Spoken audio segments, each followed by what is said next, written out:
میرے عزیزوں، کیا آپ جانتے ہیں بائبل مقدس میں لکھا ہے ہر ایک صحیفہ جو خدا کے الہام سے ہے۔ پرانا عہد نامہ خدا کے الہام سے ہے۔ لفظ الہام کا مطلب خدا نے سانس لیا۔ یہ ظاہر کرتا ہے کہ بائبل مقدس انسانوں کی طرف سے نہیں بلکہ خدا کی طرف سے آئی ہے۔ روح القدس نے خدا کے کلام کو ان لوگوں پر ظاہر کیا جسے خدا نے چنا تھا۔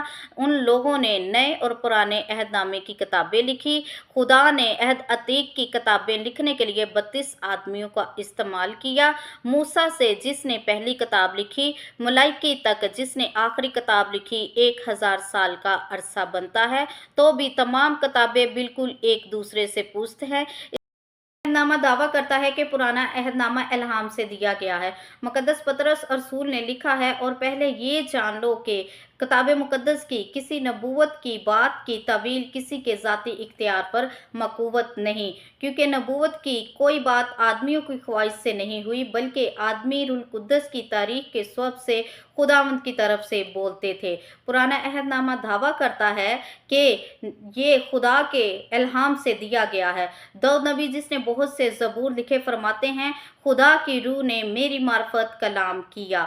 پھر یرمیہ نبی فرماتے ہیں کہ خدا نے اپنا پیغام دیا، تب خدا نے اپنا ہاتھ بڑھا کر میرے منہ کو چھوا اور فرمایا دیکھ میں نے اپنا کلام تیرے منہ میں ڈال دیا۔ آمین۔